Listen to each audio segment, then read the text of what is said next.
He didn't get that far, but eventually it started to work. I'll let him tell you his own story. Would you please give a warm welcome to the founder of eXp, Mr. Glenn Sanford. Woo! Get on your feet. Give it a hand, everybody.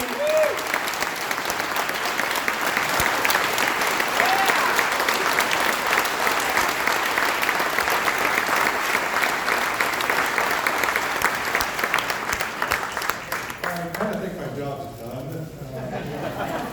I'm not sure how you follow Brent on stage.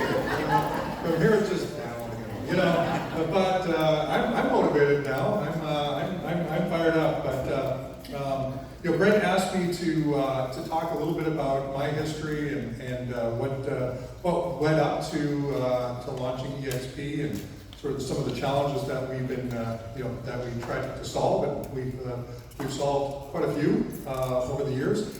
And but I'll just kind of walk you a little bit through a little bit of my background. I got into real estate actually in 2002 as an agent on a team, and even leading up to that, I've been really more on the technology side. I'd cut my teeth in sales, especially in my early 20s, late teenagers years. Sold Kirby vacuum cleaners door to door. So that was, and Brent pointed out that he never stooped that low. But I did that. Then I got into I was a bit of a geek since I was 12 years old. Had an Apple computer back then, and then I'd been a stockbroker for a while. But really, one of the things that I recognized in really was the early 90s, and as having been a stockbroker, I followed investments, and I used to post my stock picks on Prodigy and America Online. So if you remember that, those were the online services of the day. And AOL actually asked me to actually manage their financial bulletin boards and chat rooms. So I was a contract employee of America Online, and I'd given up my being a stockbroker. But one of the cool things that had happened is now AOL gave me this really unique platform. People asked me how I knew so much about stocks. And I ended up saying I used to be a stockbroker, and I literally had people come out of the woodwork saying, if you ever become a stockbroker again, we'd love to open an account with you. So I actually became a stockbroker a second time. And the cool thing about that experience was that I learned the power of really internet marketing, really in the early 90s. And I literally decided never to make a cold call again, which really means I probably shouldn't have done very well in real estate, because a few of us probably have made cold calls over the years. But I really became a sort of an inbound marketer. And I went on to start a couple different companies after that. I built the largest online service in Western Canada called Interactive Cafe. I went on to launch an e-commerce logistics company in 2000, right before the dot-com collapse. And literally became a dot bomber almost the day we got funded. So the company cratered. And so in 2001, I had launched some local websites in a community that I lived in called Birch Bay, Washington. And it's only a community of about 5,000 people full-time, 10,000 during the summer. But I was trying to sell banner ads to a local real estate agent. And his email bounced, and so I called him up and told him his email bounced. And and so I fixed his email, so he hired me to build his website. And then he got tired of paying me $60 an hour to work on his website. He was 64, I was 35, and he said, Glenn, you need to go get your real estate license. And at that point in time, I literally said, I need a real estate license like I need a hole in the head. I think that was actually a direct quote back in the day. And he wouldn't take no for an answer. And so he says, what's it going to take? And I said, I don't know, guarantee me $3,000 a month. And then he said, fine. And I was like, oh, crap. Then I said, okay, well, I'm not going to do open houses. I'm not going to wear a realtor pin at the grocery store. I'm not going to solicit my friends and family. I'm going to basically build this online, or I'm going to leave the business. And he actually said, fine on all that. And then about 30 days later, he goes, Glenn, how come you don't have a real estate license? And again, I'm still dragging my feet. I really don't want to do this at this point. And I go, well, Hugh, I get paid $60 an hour to study for my real estate, or I get paid $60 an hour to do website development work. and he said, I'll pay you $60 an hour, go get your real estate license. So I got paid $60 an hour to actually study for my real estate license. And that's how I got into the business. I got in sort of very non-traditional, but one of the things that I was able to do was I was able to create some business constraints for my personal business, which I was able to leverage. And so because of my focus on internet lead generation, I ended up being Rookie of the Year that year, not because he was generating leads, but I was generating all my own leads. I was giving him 30% of my commissions, but I was doing everything. I was doing lead gen, working with the buyers. I was exclusively on the buyer side. And we had a 2-year deal, and so at the end of 2 years, 2004, went to KW because of the focus on team building. And I love the Red Book. The Red Book was amazing. If you haven't read it, read the Red Book. If you don't know what the Red Book is, ask your neighbor. They probably know what it is. It's the Millionaire Real Estate Agent book by Gary Keller. So it's really, in my mind, the best business book that you can read as a real estate professional, sort of understand the mechanics of building a team and what the economic models are of real estate.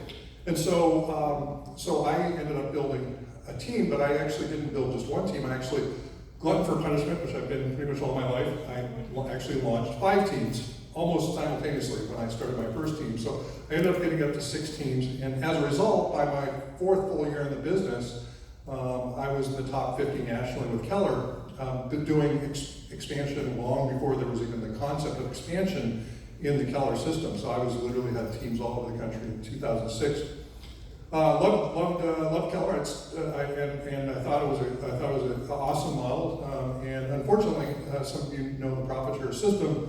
And I had 184 people in my profit share group, but they weren't at very profitable offices, even though we were doing tens of millions of dollars a month in closed business. I mean, it was a lot of business, and so it turned out it didn't pay as well as I wanted to. So I went independent. I went and said, we'll go independent, and so we did. So 2007, we did about 73 million in production, and we ended up expanding to 3 offices. We still had some agents actually with Keller and some teams that we still were incubating.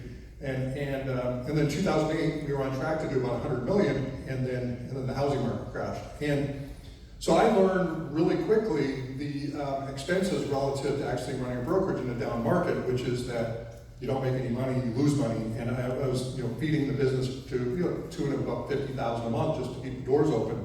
So we quickly closed down 2 offices. Ended up skeleton crew on the 3rd, and then during that period of time, in April 2009, we all got together, and one of the agents said, literally asked, when do we get our offices back? Because they loved the lead gen models that we had. We were still generating lots of leads, and I said, we're not going to get offices back. We don't know how long the market's going to suck, which was a technical term back then. And we said we need to build a real estate brokerage model that's not dependent on bricks and mortar, because that's the single biggest cost to running a real estate brokerage. And so we really went to the drawing board from April, May, June, and we started to work on what would it take for an agent. And I really had a focus group of 1, which was actually me. And I said, what would it take for me to be willing to leave if I was at another brokerage? That brokerage and come to work for eXp. And so we just we mapped it all out. We took all the models, put them side by side. Again, Keller had been the fastest growing real estate brokerage of all time at that point in time. And so we knew we needed to sort of build something that really matched up really well against Keller, Exit. There was another company called Connect Realty that was out there at the time. And of course the Remaxes, the Coldwell Bankers, et cetera. And so we started to model out, the split model, the 80-20 split, no franchise fee, $16,000 cap. We wanted to be, once we went sort of nationwide, we wanted to be the same thing everywhere. And then the last piece was how do you build a brokerage that doesn't have any physical space? How do you build collaboration and community so that everybody can feel connected? And one of the fatal flaws of people that had come before us was that if agents were working home office or remote, was that they were effectively orphans in their own organizations. And so that was really one of the things that we wanted to solve. How do we not be orphans? And so an agent asked me in July 2009 what I thought the real estate brokers of the future looked like, and I literally described a virtual world concept. There was some of you may remember Second Life. There was a social network with avatars, and I recognized quite quickly that that made almost no sense from a social network perspective. But if everybody was aligned, talking the same language, trying to actually do the same thing, like actually run a real estate broker, actually started to make sense, and that was when the light bulb went off that we should do that. So from July, August, September came around, and I literally told my team that was working for me at the time, and we had about 6 or 7 staff, and we literally told everybody, take your computers home, we're gonna all start to work remote, and we're going to log in as avatars, and this is either going to work or it's not going to work. If it doesn't work, then we're all going to be looking for other work. So we were, it literally was sort of a burn the boats behind us, and it was either going to work or it wasn't going to work. And so October 6, 2009, we launched with 24 agents. Now, we actually, it was obviously a struggle in that we were very small, didn't have a lot of capital. We were trying to bring out an entirely new business concept that nobody had ever seen before. But fortunately, I got picked up by Jim Cronin, who's up here in Northern California. He had a thing called Real Estate Tomatoes, so he had a virtual real estate bar camp. Brad Anderson, who was a big guy on Active Rain, who also lives up generally in this area as well.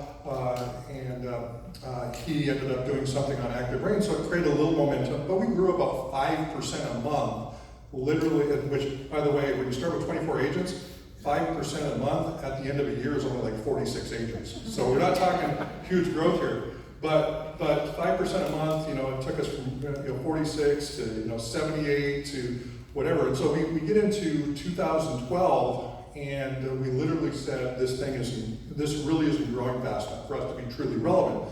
It was great, we were growing about 50% year over year, which 24 to 48, it's okay, but it's not gonna really move the needle. And having been involved with public companies back when I was in my 20s, we said, why don't we become a public company? In fact, Brent was talking about 10X, and I had actually attended, it was 2012, I attended a Millionaire Mind Intensive T. Harv Eker event, and he described the 10X situation where whatever your goal is, you want to figure out what's stopping you from getting there, multiply your goal by 10, solve the problem for that particular goal, and you'll figure out what's blocking you from getting your current goal, and you'll automatically sort of get your stuff by default.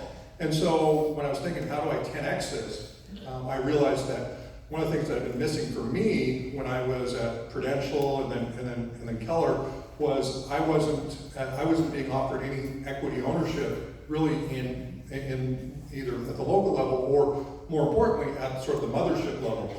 And there's a lot of strings attached if I wanted to become a broker in a franchise system. And so I didn't go that route, but I always thought if I wanted to be shareholder, then lots of other people would want to be shareholders. So we actually went and picked up a public company and actually merged ourselves into it in 2013. And again, 2013 we grew about 5% a month, or about 50% year over year from 2012 to 2013. And 2014, again, sort of the same growth rate, but at the end of 2014, the reason why we became that public company is we want agents to be shareholders. So we started to actually distribute shares to our agents and brokers based on various activities. Well, that was really kind of the big pivot point. We just started doing that. It made it out to some people who were influential in the industry, Gene Frederick being the first major person. And literally with the equity piece, he says, nobody's got that. That's a game changer. And so he sold his 5 or 6 market centers.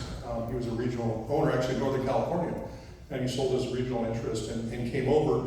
And in 2015, after he came over, first year we grew over 100% year over year. So 2014, or 2015, 16, 17, 18, we had over 100% year over year growth. So we went from a trajectory that was going to take us to about 10,000 agents by 2020 to now being over 20,000 agents today, which is it's been just an epic ride. So as an agent, one of the things I recognize, having been a business owner and having built a number of business plans and sat with numerous people, my dad included, who was one of my mentors, I realized quite quickly as an agent that you don't own a business, generally speaking. You have a business that owns you, but if you don't sell, your business is out of business. So the business really owns you, you don't own a business. And as I went through the whole, from agent on a team to being an agent to running a team to running a brokerage, I realized that the asset that I had really wasn't worth as much as the recruiting brochure said when I first got into the business. So, that was one of the things, you can sell your book of business. How many have heard that before? How many of you, show of hands, know somebody who successfully sold their book of business? One? Okay, and you do. Okay, there you go. So you can sell it, but getting paid is a whole different story. So that really didn't work. It doesn't work really well. So real estate's generally speaking this hamster wheel. And I wanted to get off the hamster wheel just like everybody else. And that's so when I think about this focus group of one, I'm going, how do we get off this hamster wheel? What would be the ingredients necessary to be there? So that's really kind of that was something. And then the other thing that was going on really in 2009, which is really important as well, is that we really got to a perfect storm. Housing, of course, went down, went in the toilet, but technology, high-speed internet was now everywhere. We probably 2007-ish, we now had high-speed internet in our homes that was probably faster than the internet that you still had at the office. So so we had the T1s that were in the office, but in our home we were having 3, 5, 10 megabit connections. Now, I use my phone, it's got a 25 megabit connection. I mean, literally it's faster than most cable internet connections, and I've got it on my phone. So technology finally got to a point where you didn't have to go to the office to get listings, or not listings, but to actually, to get access to listings, upload and do all that stuff. You could literally do it from anywhere. And so that was really, in my mind, the true enabler of really the kind of the model that we ended up building. So, as a public company, obviously, it's been kind of a rocket ride. We became a public company in 2013, but last year we actually uplisted to NASDAQ, and then one of the cool things that we were able to do here in January is we actually rang the bell at NASDAQ, and that was really just a crazy experience.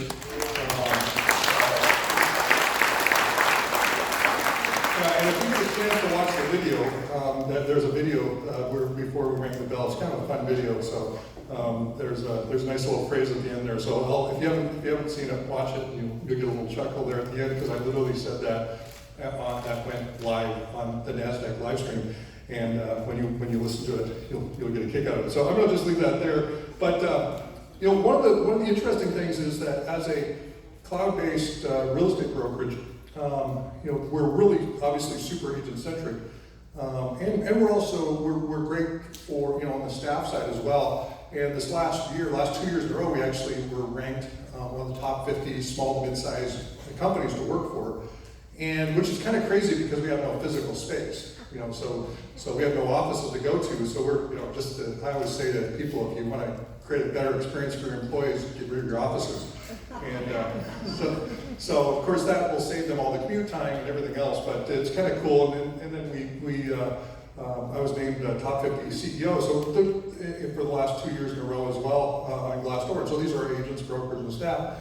Again, it's kind of just really cool to be in a place where everybody really loves what we're doing and how we're helping agents and brokers. This last year, we also did a couple interesting acquisitions. So Sean Thomas is somewhere in the room. Oh, he's back there, right back. So he actually developed a really cool app we've been rolling out around the country. It's called Show Me Now, and it's the first true Uber-style showing service for real estate. And it's pretty cool because we can attach sign writers to the listing signs, and consumers can download the Show Me Now app, and they can immediately request showings that will initially go directly to the listing agent. But if the listing agent doesn't take it, it'll literally broadcast to other ready, willing agents in the local market to actually create an instant showing. So it's really cool. It's kind of like Uber in that regard, and we've been getting huge accolades in some of the markets. Nashville, of course, they had some really great ones where we literally have launched whole subdivisions where builders have literally abandoned their previous agent relationship and come over to actually list with eXp just because of the Show Me Now sort of cool app. So we purchased that. Sean's still working on building that out and adding more and more functionality, rolling it out in more and more markets eventually. We'll need to get it here. I mean, you live here, Sean. Just saying. And there's a few eXp agents out here locally. So anyway, we'll get that here. The other acquisition we did last year was a company called Roseville, which is really our virtual world platform for business. And today was kind of a really unique day. How many of you know who Peter Diamandis is? A few folks? Okay, so who's heard of XPRIZE? Okay, a few probably similar hands. Okay, so anyway, he was the guy that went and got the $10 million prize for the first rocket that was privately owned to go to outer space that eventually got bought by Richard Branson's company to actually do that. And he's got a whole bunch of other, there's been over $200 million in prizes to help the planet in social causes. And he's partnered with Ray Kurzweil with Singularity University. Anyway, he did an event in our campus today with some really interesting folks in the Roseville Open Campus. But we're starting to get like this really unique people using the platform. So obviously eXp is the largest single company in the world to actually use a virtual world for business. But we've got Sanford University, we've got the US Navy, we've got big e-commerce companies using it, and we've got other companies that are using these virtual technologies to create this collaboration on the cloud like nobody's ever done before. And it's really cool to be able to do because even though Brent and I don't see each other very often, because of these collaborative tools, I don't even feel like when I see them that I haven't seen them. And so it feels like we're all part of just one big ecosystem because of that. So, maybe, and Brent, I don't know if if you've got any questions or something that you want to sort of touch on, but we're really at a really unique place in real estate brokerage. We're really in this sort of I'll call it platforms versus franchises. And what I mean by that is you've got platforms. Obviously, eXp, I'm going to suggest, is a platform. We're one single brokerage operating in all 50 states. We have no franchises. And it gives us unique economies of scale so we can actually partner and do some really cool stuff. Obviously, you've got some other companies out there, Compass, who's been just throwing money at everybody, are trying to build their platform. And you've certainly got Zillow, and to some extent Keller Williams is a platform. It's still a franchise, but it's a platform. But one of the things I've been thinking about quite a bit in the last year or so, and we're starting to see it. Anybody follow stocks like Realty, Remax? They've kind of taken a little bit of a nosedive over the last few years, a couple of years especially. And I think one of the challenges that in the face of technology, franchises have a lot of challenges sort of pivoting inside of that face of that technology. So what do you think about, what is, Amazon going to do in real estate? What does it mean to have a cloud-based brokerage? It's one platform. And then you've got companies that have an average of 5 years left on a franchise agreement to have certain physical bricks and mortar constraints and have other sort of elements to it. Franchises are going to have a lot of challenges over the next 2, 3, 4 years, and I don't know that they've got a way to get out of that. I think that's, I first of all, I don't want anything negative to go to anyone, to be impacting, but we are in a competitive industry. There's only so many homes, and new models are going to emerge, and I think the franchises are going to have a lot of challenges here over the next few years. So. You guys are in the right place, obviously at the right time to sort of be at least exposed to some of the new trends that are going on in real estate. I think it's going to be a lot of fun. But Brent. So I wanted to go ahead and ask you, a lot of people want to know, 5-10 years from now as we open up, we're opening up Australia, the UK in the fourth quarter this year. How many countries do you hope to open in your your initiatives over the next 10 years, how many countries a year, or where do you hope to be in 10 years as far as international growth? Yeah, I think, we're just in the process of opening up the UK and Australia. So I think our official launch dates will be in October for those two countries. But our goal would be to open 3 to 4 countries a year. So that will take us to 30 to 40 countries over the next 10 years. And we've got some great people at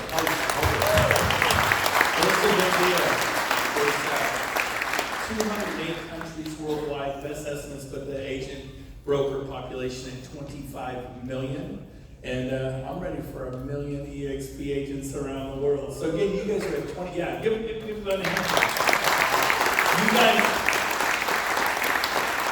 there's 21,000. People ask you in 10 years, what was it like when there was just 21,000 agents? And so it's so cool. Okay, next question is, where, most people know this, we have a lot of guests here tonight. The stock awards we acquire in our agent equity program, we're able to buy stock at a 20% discount, a NASDAQ stock, hard to get that at a 20% discount like clockwork. We're able to do that. But that stock is not in eXp Realty, which shocks a lot of people. It's in eXp World Holdings, which is way better.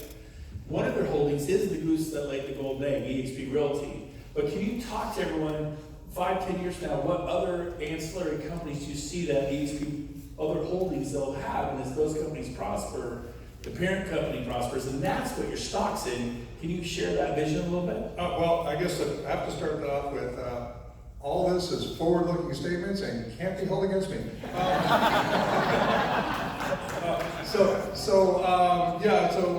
Basically, eXp World Holdings obviously is the public company. It's the holding company, and it owns eXp Realty, but it also owns Verbella, the virtual world platform. And as we sort of roll out other verticals, one we talked about in June, and a lot of people got super excited about that at the shareholder summit, and that was a company called IntroEnd. And so we're going to have the ability for agents to effectively be shareholders in a chapter. There'll be lots of chapters, but in a chapter of IntroEnd, to be able to have your preferred LOs on the back end to actually get referrals out of their own mortgage company. And so there'll be mortgage, eventually we'll have title and escrow, eventually we'll have some financial services, and eventually we'll have home warranty. So we'll have all of these. Again, since we're so agent-centric, this is not something that anybody has to use. It's similar to everything else that we talk about, which is if it isn't good, don't use it. But if it's great, then obviously use it and take advantage of it. So we want to just iterate around great products and services, but we also think about the idea that real estate is to eXp similar to what books were to Amazon. Meaning that we created a new category of real estate brokerage using a virtual world for business and collaboration tools that we think there are other industries could benefit from over time. So when we think about some of the other verticals this could apply to, it could be huge. Now, because eXp is growing so fast in terms of realty, all of our bandwidth is focused on realty. But at some point, this thing will start to maybe level off a little bit. We'll get a little bit more bandwidth. We'll find some superstar execs that have built companies like Priceline or whatever. And we don't know how to make from there. So that's not. I'm not saying that particular company, but companies that have really scaled big businesses. And we might be able to then sort of slot in some other verticals that could be complementary to the real estate space.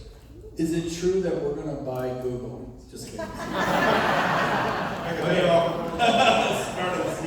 So I want to hit you with something that we get hit with all the time as agents. I know Noli Williams, who's a famous short sale guy for Keller Williams. If you know Noli Williams, the cowboy hat out of Texas, he's probably one of the most iconic people at Keller Williams. Was told that our revenue share was not sustainable, this company would collapse. You've been hearing this for a decade, it's 10 years later, but anyways, we're on the NASDAQ now, but anyways. And Sean Kokoska, who's now at eXp, Noli Williams, who's now at eXp, Kyle Whistle is going to sell 1,000 homes now at eXp. We could list hundreds of mega superstars, national names that are coming in the next few months. You're like, no way, they're here, they're all coming. They are coming. but they were taught passionately, and I get it, by Remax and Keller Williams and other brokerages, because they're just not going to roll over.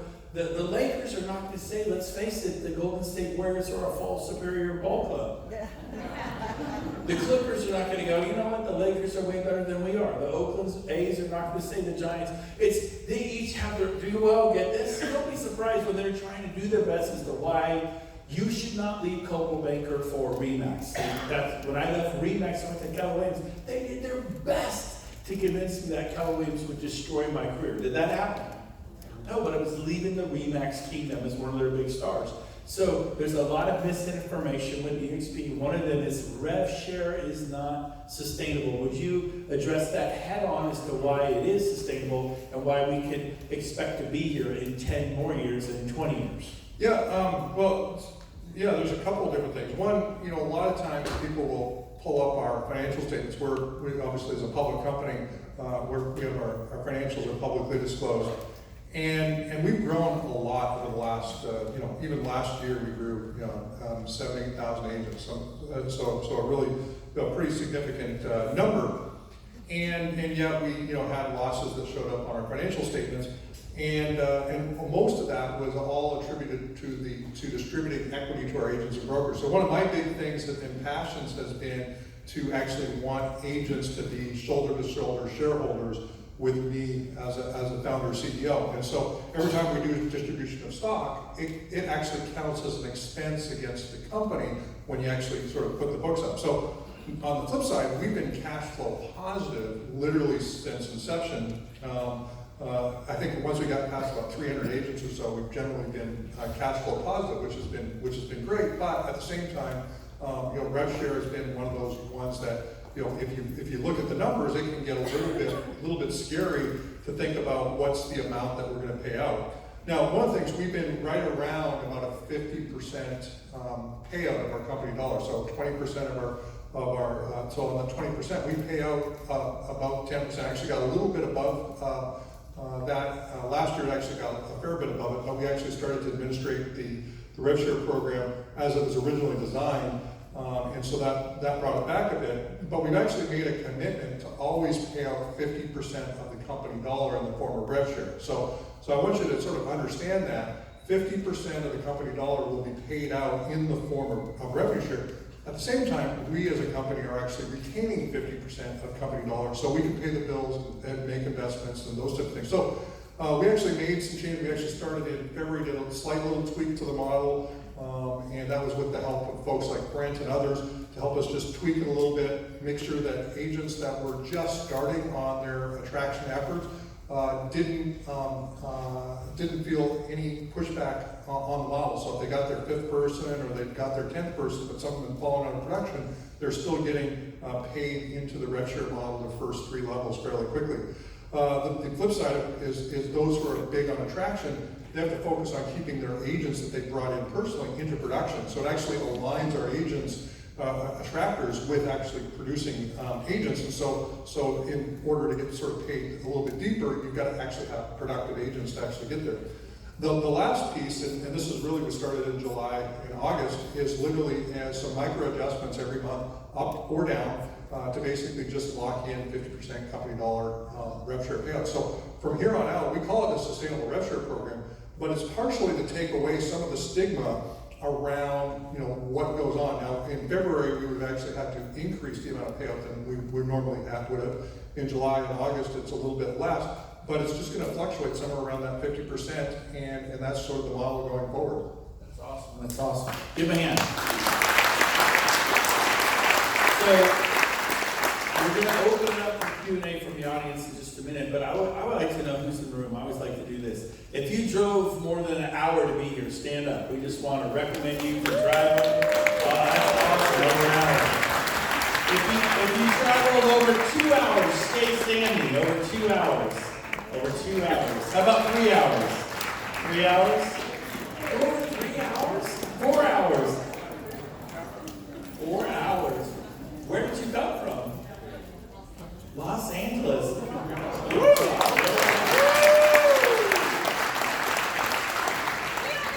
Our broker of record for Reno, Nevada.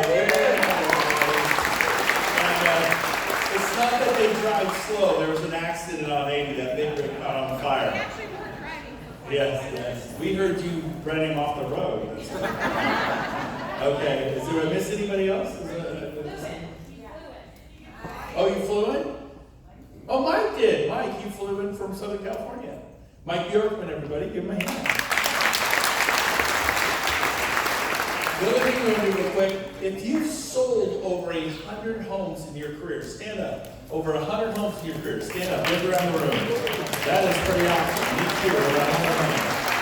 How about if you've sold over 200 homes in your career, stay standing. 300 homes in your career, stay standing. 400 homes in your career, stay standing. 500 homes in your career. 600 homes in your career. 700. 800 homes.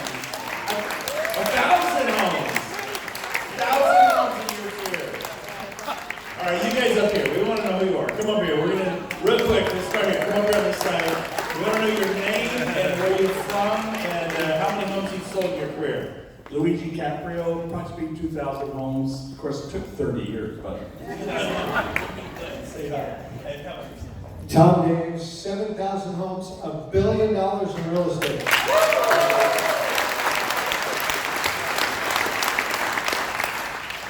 I didn't want to sing now. But here, Mike Bjorkman, 40, about just under 5,000.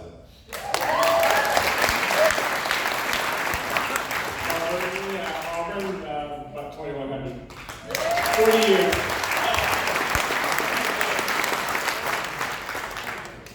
Alan Savage from Grass Valley, a little over 3,000 properties. They have 3,000 homes.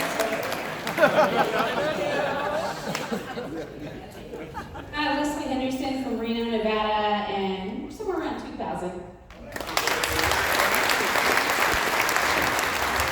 Kevin Cooper, Elk Grove, 1,600.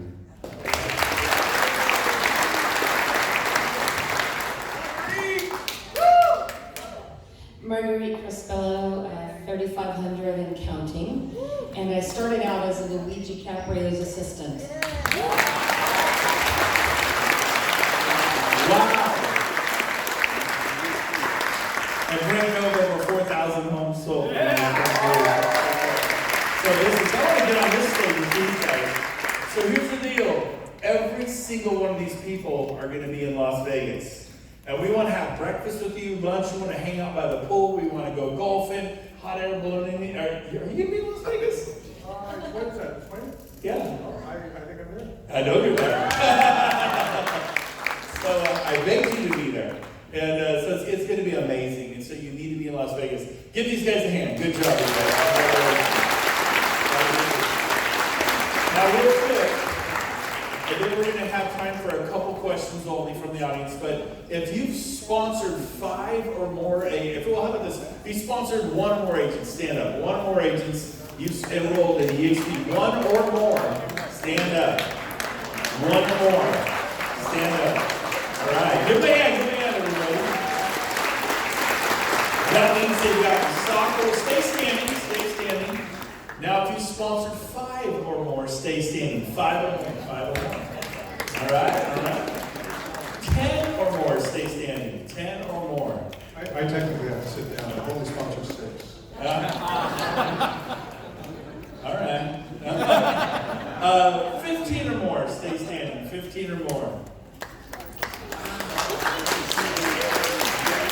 You guys come on up here. 15 or more. Come over here real quick. Come on up over here. If you sponsored 15 or more, we want to know who you are, where you're from, and how many you actually enrolled in the eXp. I think it's important to recognize you for what you've done. I'd like to know how big your groups are too. Like I've sponsored this many, I got this many in my group. If you want to tell us how long you've been here, so where you're from, how many you sponsored, how many in your group. We'll start with Mr. Mike Bjorkman from Valencia, California. Mike Bjorkman, I've been with the company 9 months, and it's 23 agents, and the rev share group is now at 333 deployments.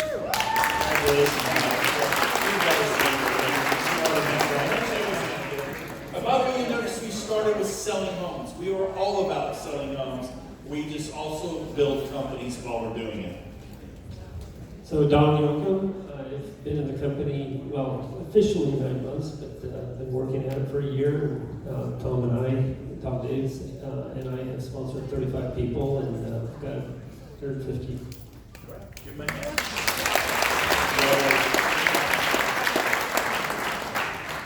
My name is Jeff from Dane City, sponsored 29, and the group is 49. All right. Congratulations. We sponsored 35 and 135 in the group. Congratulations.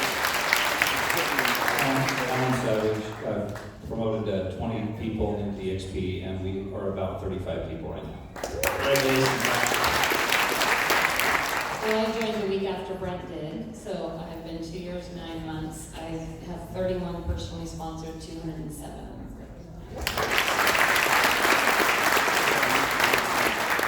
Kevin Hoover, about 6 months. We have 20 people in our front line and 29 total. In St. Louis, 17 personals, 78 total, 25 here. Chris Hoover, 2 years, 15 personal and 326 this morning. He's been thinking of Hawaiian Islands. I said, which islands? He goes, all of them. I mean, I could see him canoeing over.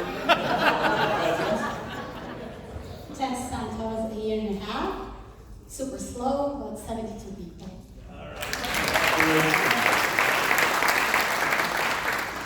Frank Crandall, a little over 2 years, 22 people sponsored, and 159 this morning.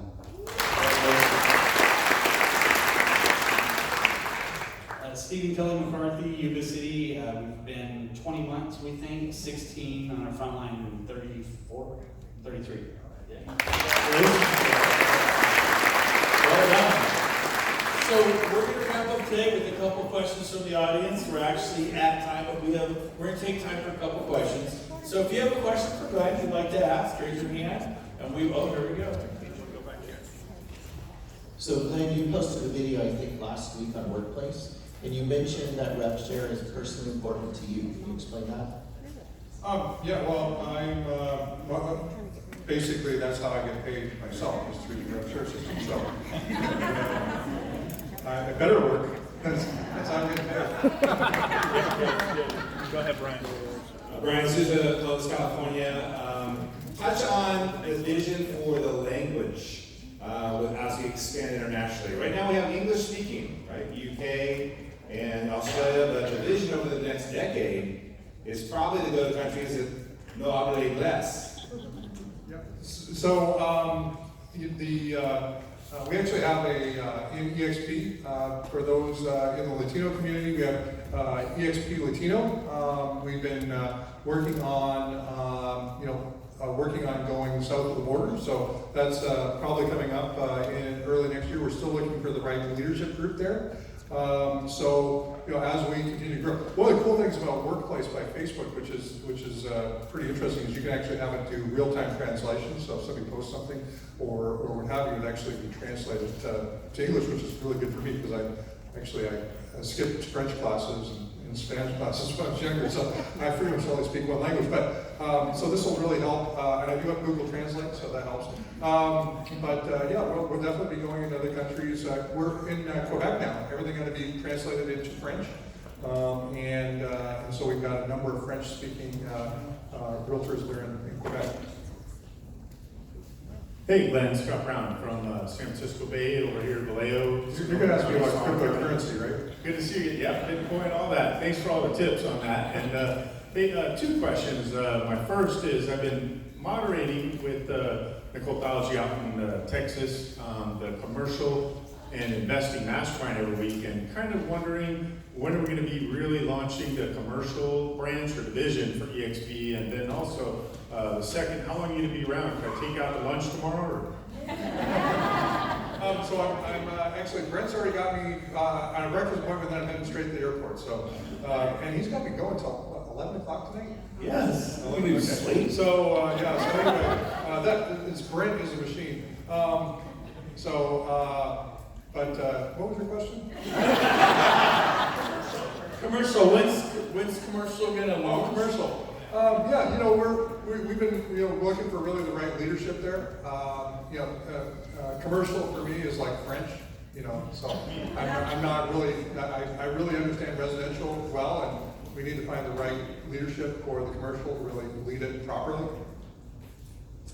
So my question is right now the world is open from like 8 in the morning, right? Or 5 in the morning till 5 at night. Is there a goal of having that be available like round the clock or Saturdays, Sundays, or things like that to have an extended time available? Yes. All right. Got time for one more question or two. If I see a hand, okay, I'll go over there to Aaron. As I'm walking over, there have been discussions about Germany and France and Mexico as strong candidates. Can I say that? Yeah, and South Africa's in there. South Africa, and then interesting conversations about a certain country. Do we leave that one alone? It's a big country. Do we go there or leave it alone? No, I mean, we've talked to lots of people from lots of different countries. I mean, we've talked to lots of people through Central, South America, lots of Asian countries. We've talked to folks all over. How about the one with the capital C? Yeah, we've talked about that, but who knows what's going to happen there. Hi, Glenn. Aaron Wallace, Folsom. I had a question. I've seen and heard a couple of rumors about healthcare. Do you have anything to say about that? Yeah, so we're definitely working on it. We're trying to match it up with April next year is sort of the time frame. And that's because we already have healthcare renewals for the employee side of eXp. And we think we have a path to actually add agents to that plan. So we're vetting it out with the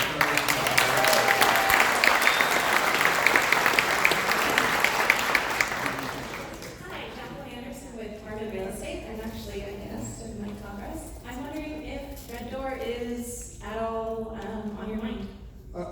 Is what Red Door. Red Door? Is it on your mind? Yeah, it's a mortgage app.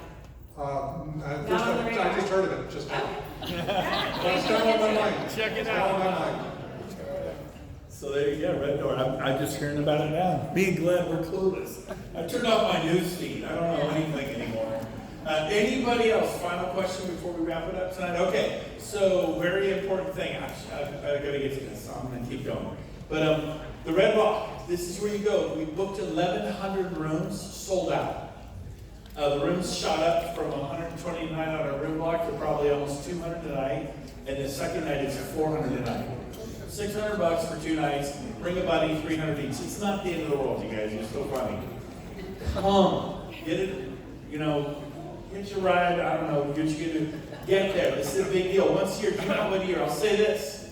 Tell your sponsor I want to go. Let's find a way to get me there. I went to this and met Glenn. I flew to San Antonio and spent $2,100 on airfare, not $179 like I booked last night for somebody.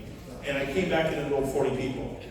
I would not have done that had I missed it. So I'm telling you right now, come to this. It'll blow your socks off, okay?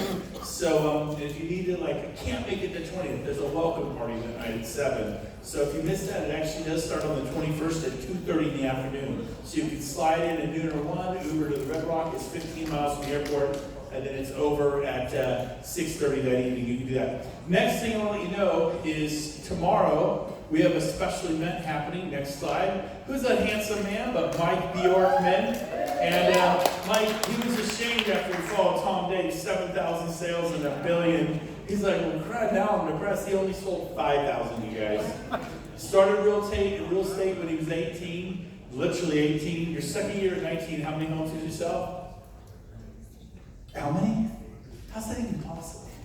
I'm gonna argue with you right here. No, you didn't. Your second year, 80 homes at the age of 19 years old. He's a truly I'm kidding. He is a real estate phenom. Look at him, looks like Don Johnson now. And that whole Southern California look. He's always in sandals barbecuing with his pool in the backyard. He's got the coolest cabana back there. I've been there.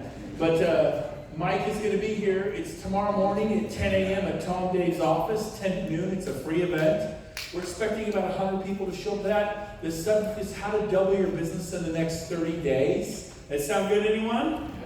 Would you like to learn from someone who sold 5,000 homes? 2 hours house, knock your socks off, rearrange your schedule, 10 to noon, take a picture. It's at 1478 Stone Point Drive. If you know where Paul Martin's is, that is Kinchelaw, is the building. It's in the parking lot of Paul Martin's. That's where it's going to be on the 4th floor, and that is Suite 450 on the 4th floor. Tom Dave's office is going to be packed. I believe I hit all the announcements, right, James? We got them all? And Rob, thank you for the work on the cameras and the video. Rob back there is amazing. James, thanks for organizing everything. And Glenn Sanford, thank